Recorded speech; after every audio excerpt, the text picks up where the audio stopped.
The rusted lock gave way with a sharp tug, the heavy iron door creaking open to reveal a dimly lit space within the decrepit shed.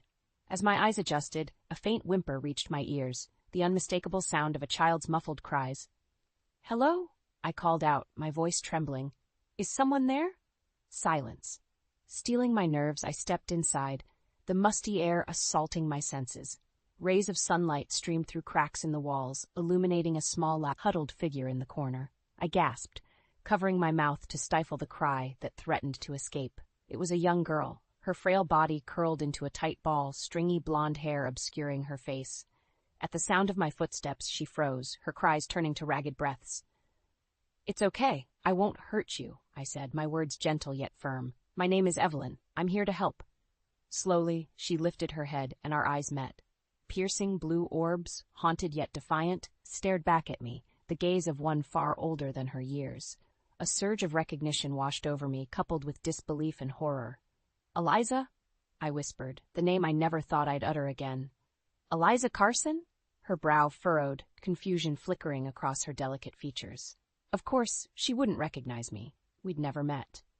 Eliza Carson was Clayton's cousin, presumed dead after a boating accident 6 years ago when she was only 6 years old.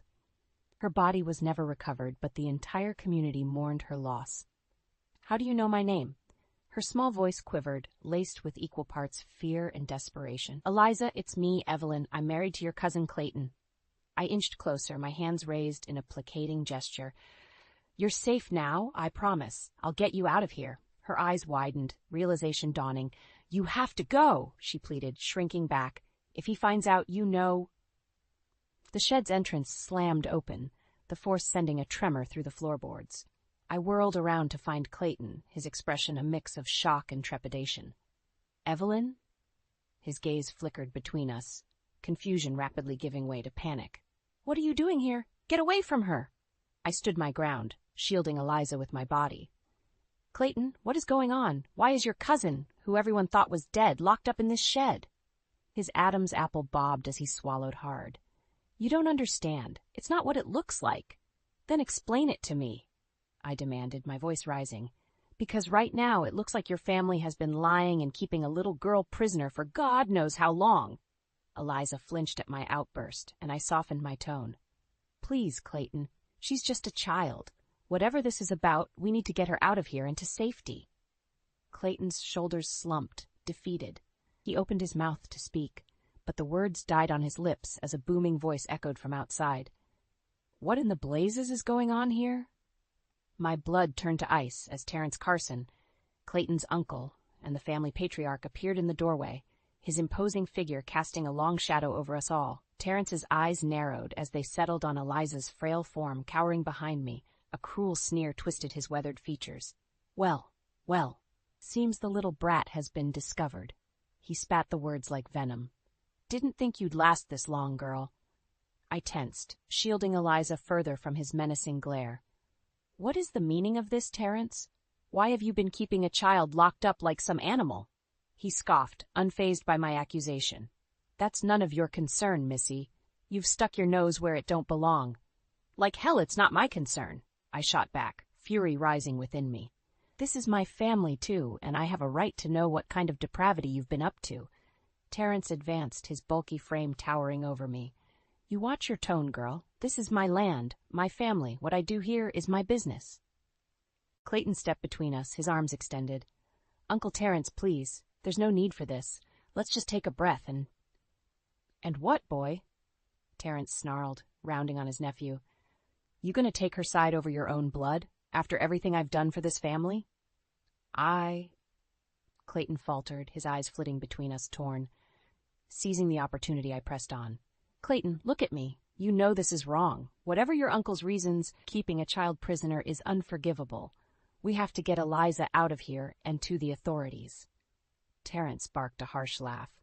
"The authorities? You think that sheriff buddy of yours will lift a finger against me?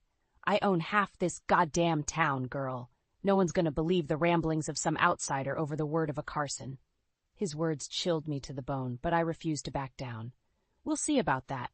I'm not afraid of you, Terrence. Not anymore." With a surprising burst of strength, I grabbed Eliza's hand and pulled her towards the exit. Terrence made a move to stop us, but Clayton held him back, his expression pained but resolute. As we burst out into the open air, I heard Terrence's roar of fury echoing behind us. "This ain't over, you hear me? You're gonna regret this, Evelyn Carson. I'll make sure of it."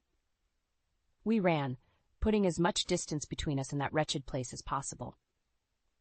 Eliza's small hand trembled in mine, but she didn't slow, her resilience evident despite her ordeal. Finally, we reached the safety of town, and I ushered her into the back of my truck, out of sight. Her wide, haunted eyes met mine, brimming with a mixture of fear and hope. What happens now?" she whispered, her voice small, but laced with steel. I cupped her face gently, determination blazing within me. "Now, we fight back. We're going to expose what Terrence has done, and make sure he can never hurt anyone again." A faint smile tugged at her cracked lips, and she nodded, the first spark of life I'd seen in her since our fateful encounter. As I gunned the engine, peeling out of the sleepy town that harbored such horrors, I knew there was no turning back. Terrence had made it personal, and I would stop at nothing to bring him to justice, both for Eliza's sake and my own. The game was afoot, and I would see this through to the bitter end, no matter what stood in my way. Terrence's reign of terror was about to come crashing down, and God help anyone who tried to stop me. My truck rumbled to a stop outside the sheriff's station, the engine still growling angrily as I killed the ignition. Eliza peered out the window, her small frame tense with apprehension. "It's okay," I said, giving her hand a reassuring squeeze. "Marcus is a good man. He'll help us." She nodded mutely, chewing her lip as we exited the vehicle. The station's double doors swung open, and Marcus himself strode out, a concerned crease etched into his brow. "Evelyn, what's going on?" His gaze landed on Eliza, and his eyes widened. "Is that—" "It's a long story," I replied grimly. "We need to talk, in private." Understanding flashed across his features as he ushered us inside, his demeanor all business. Once sequestered in his office, I wasted no time recounting the harrowing events of the day, from discovering Eliza's confinement to Terrence's menacing threats. Marcus listened intently, his expression darkening with every detail. When I finished, he let out a low whistle, scrubbing a hand over his weathered face. "Son of a bitch," he muttered. "I knew Terrence Carson was a piece of work, but this—" He shook his head, disgust etched into his features. "You believe me, then?" I pressed. "You'll help us bring him down?" "Of course I believe you, Evelyn." He reached across his desk, clasping my hand firmly. "You know I've always had your back. I'll do whatever it takes to make sure that bastard gets what's coming to him." Relief washed over me at his words, but it was short-lived as another thought occurred to me. What about Eliza's safety? Terrence won't stop until he gets her back under his control. Marcus's jaw tightened. "Leave that to me. I'll set you both up somewhere secure, out of town where he can't get to you." "No." The vehement protest came not from me, but from Eliza herself. We both turned to her, startled by the sudden outburst from the normally timid girl. "I'm not running anymore," she declared, her eyes blazing with a fire I hadn't yet seen. "That monster has kept me locked up, afraid of my own shadow for too long. I want to face him, to make him pay for what he's done." My admiration for her bravery was tempered by concern. "Eliza, I understand how you feel, but nothing," she cut me off fiercely. "I may be just a kid, but I'm stronger than he thinks. You said we were going to fight back, and that's what I want to do." I opened my mouth to protest further, but Marcus held up a hand, silencing me. "She's right, Evelyn." His expression was grim but resolute. "If we want to take Terrence down for good, we'll need Eliza's testimony. She's the key to exposing his crimes and making sure he can't wriggle his way out of this." Eliza lifted her chin defiantly, her jaw set in determination far beyond her years.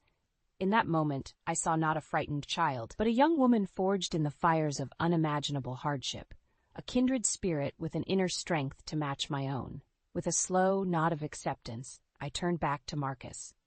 "All right, what's our next move?" A faint smile tugged at the corner of his mouth.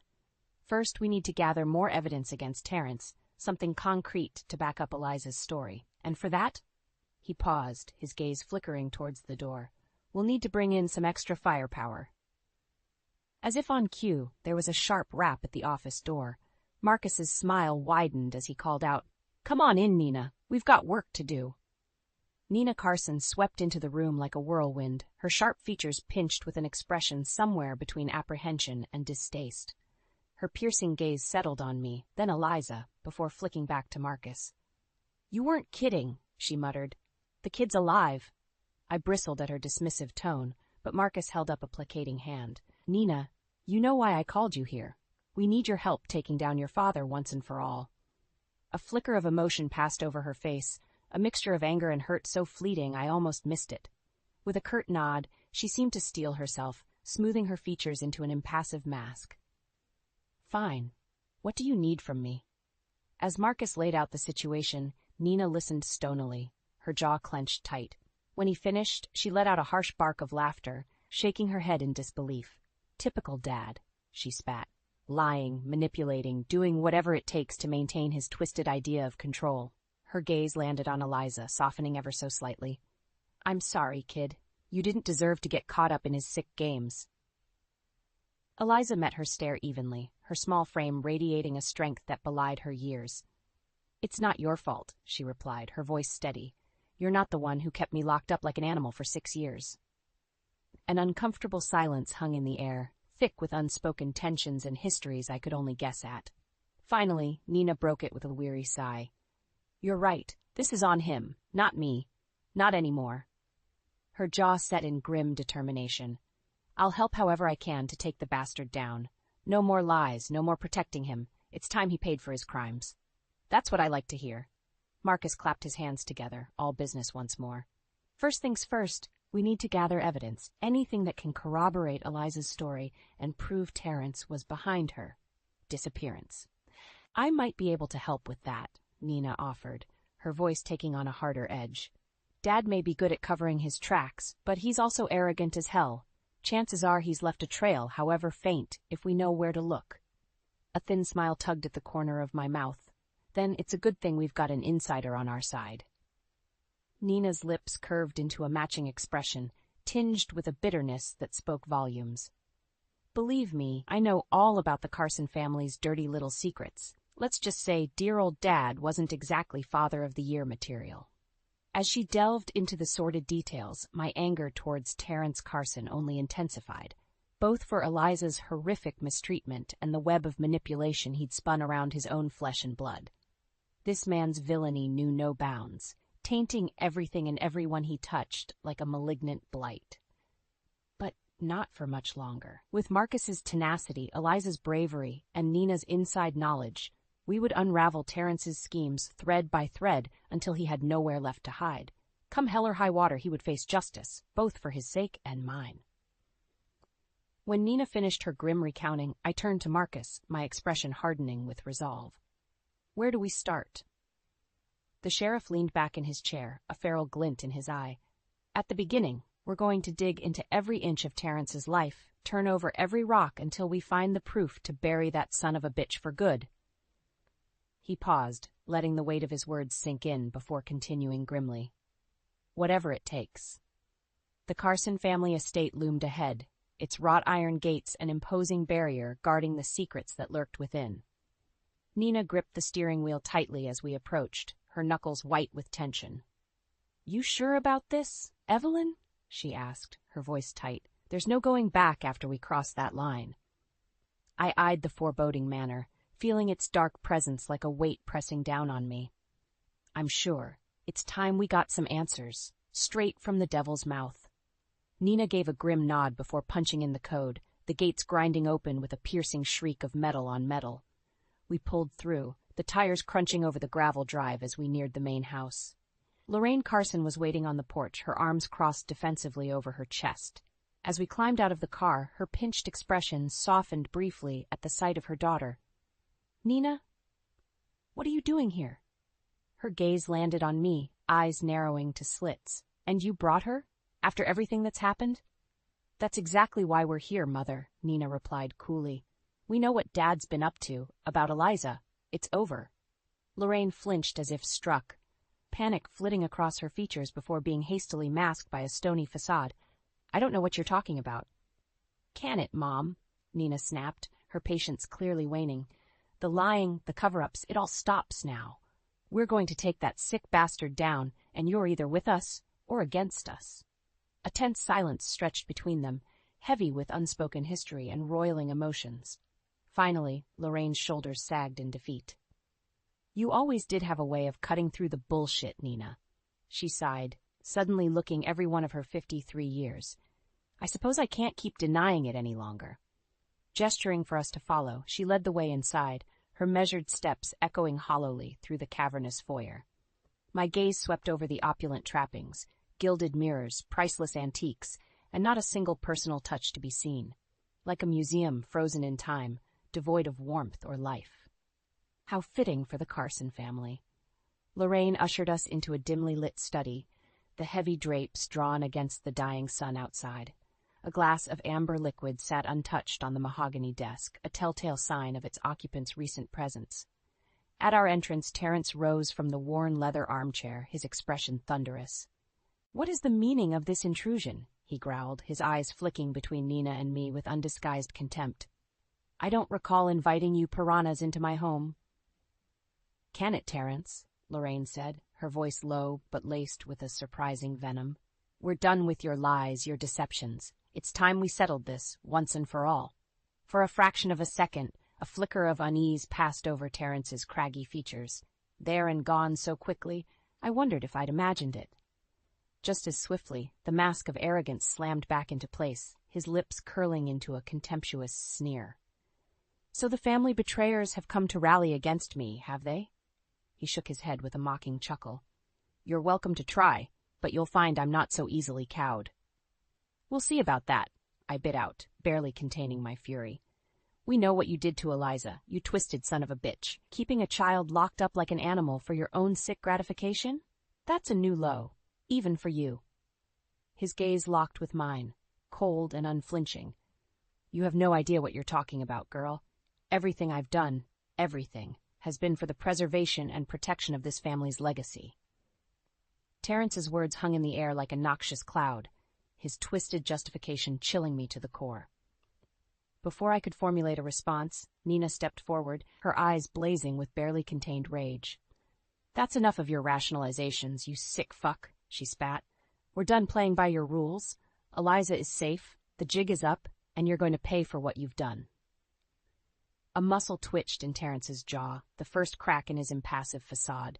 "You ungrateful little bitch," he snarled, his voice low and menacing. "After everything I've sacrificed for this family, this is how you repay me?" "Sacrificed?" Nina let out a harsh bark of laughter. "Is that what you call systematically destroying us from the inside out? Alienating Mom? Driving me away with your toxic vitriol? Wake up, you delusional bastard. The only thing you've ever cared about is maintaining your twisted power trip." I could see the fury building in Terrence like a raging inferno, his body practically vibrating with the effort of restraining it. When he spoke again, his tone was soft, almost gentle. "Nina, you have no idea the things I've had to do to preserve our legacy, the sacrifices, the difficult choices." His gaze bored into her, sharp as flint. "You think I wanted to do what I did to Eliza, that I took pleasure in it?" The air left my lungs in a shocked rush. Terrence's admission hung there, visceral and horrifying. Nina looked equally sickened, her skin taking on an ashen pallor. You monster," she choked out. "How could you?"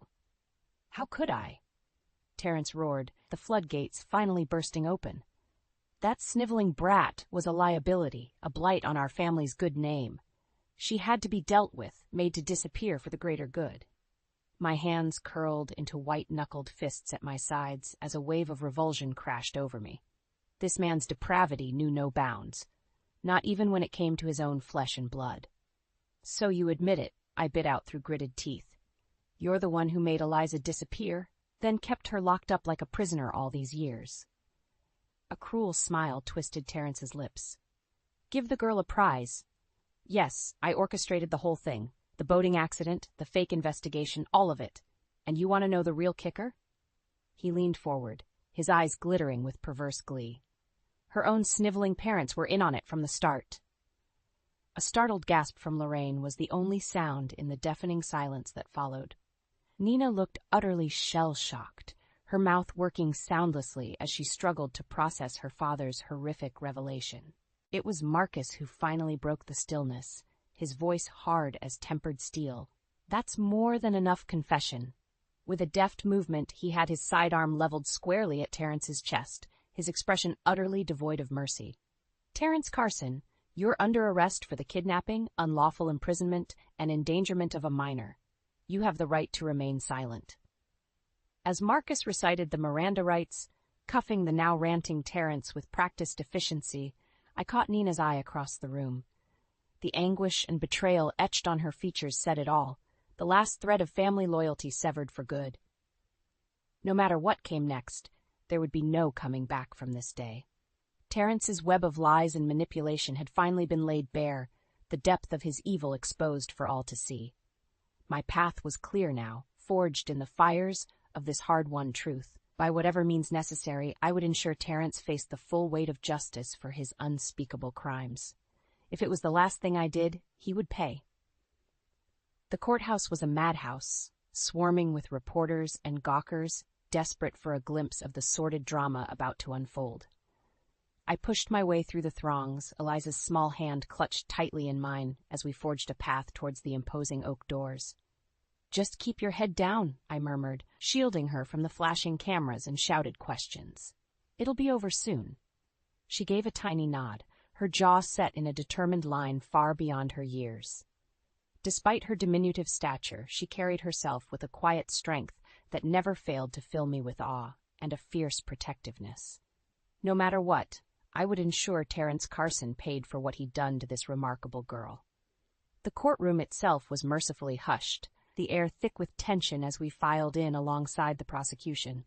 My gaze immediately found Terrence, seated ramrod straight at the defendant's table, his expression one of haughty disdain. Our eyes locked for a brief moment, a silent challenge passing between us. A cruel smirk curved his thin lips, sending an icy shiver down my spine. That twisted son of a bitch was up to something. I could feel it in my bones. As the proceedings got underway, I found my attention divided between the testimonies and Terrence's every-minute shift and reaction. He remained infuriatingly inscrutable, betraying none of the turmoil that must have been roiling beneath that impeccably composed facade. It wasn't until Eliza was called to the stand that the first hairline fractures began to show. She was so small up there, positively dwarfed by the imposing witness box. But when she lifted her head and fixed Terrence with those haunted blue eyes, there was an unshakable resolve blazing within them that defied her fragile stature. "Tell us, Miss Carson," the prosecutor prompted gently. "In your own words, what happened the night you disappeared 6 years ago?" A hushed stillness descended over the courtroom as Eliza drew a fortifying breath. When she spoke, her voice rang out clear and unwavering. "It was my uncle, Terrence. He took me from my parents' house late one night, told me we were going on a secret adventure." She recounted the harrowing tale in disturbing detail, the staged boating accident, the wrath hole in which she'd been imprisoned all these years, the mind games and emotional torment at Terrence's hands.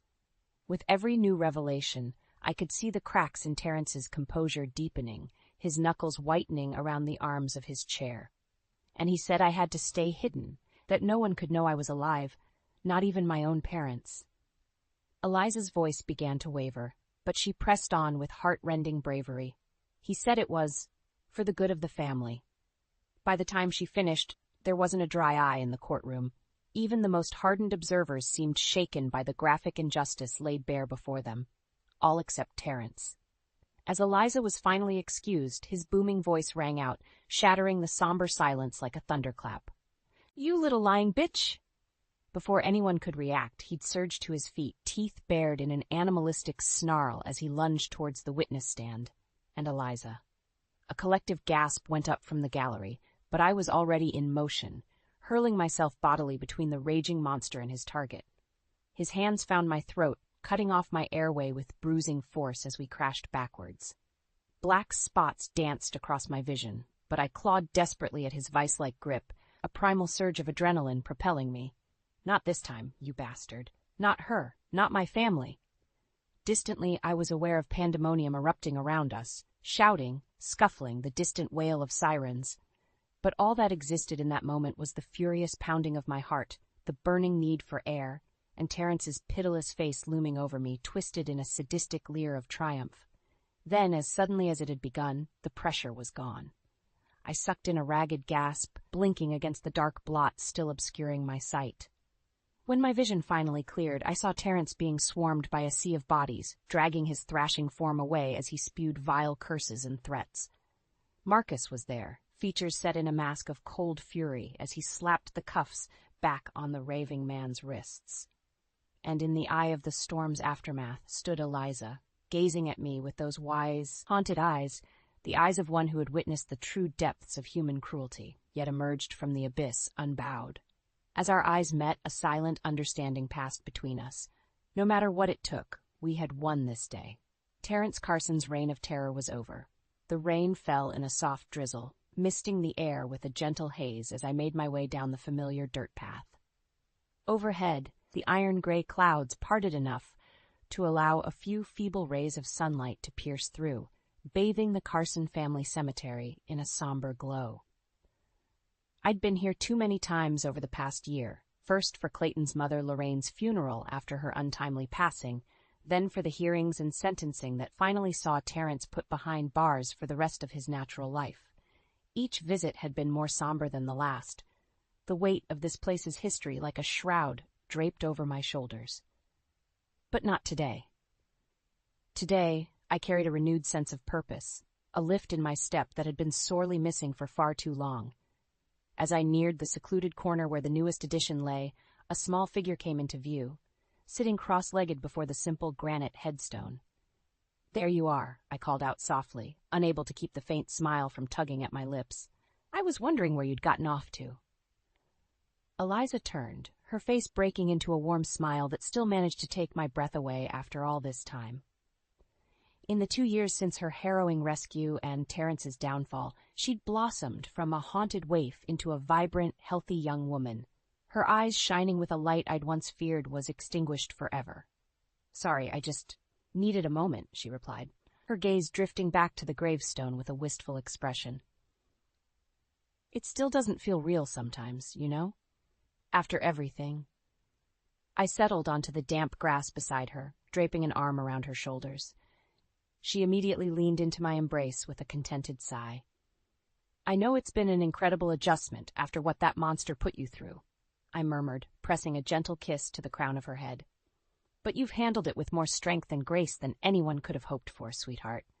You're an inspiration to us all." A faint blush colored her cheeks at the praise, but her lips curved upwards in that radiant smile once more. "I had a good role model," she said simply, reaching out to grasp my free hand in her slender fingers. "If it wasn't for you, Evelyn, I might have never." Her voice trailed off, but I could hear the unspoken meaning loud and clear. I gave her hand a reassuring squeeze, a silent promise that those nightmarish days were firmly in the past, now. "Well, you'll never have to worry about that again," I assured her fiercely. "Terrence is gone for good, and the rest of us, we're going to be just fine." We lapsed into a comfortable silence, turning our attention back to the gravestone and the words etched into its timeless surface.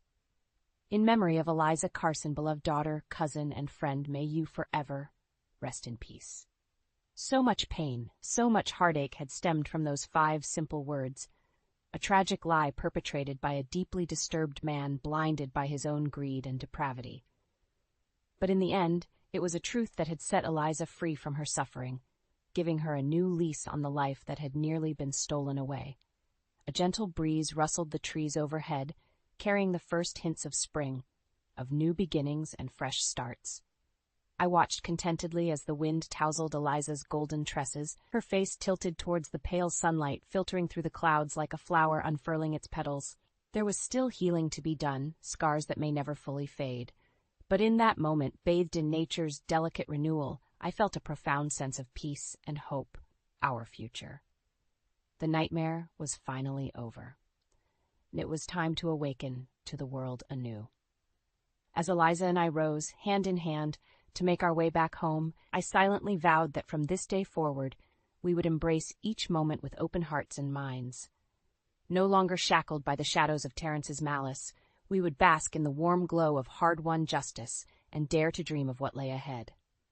A new dawn was on the horizon, burning bright and radiant with possibilities, and we would greet it together, unafraid.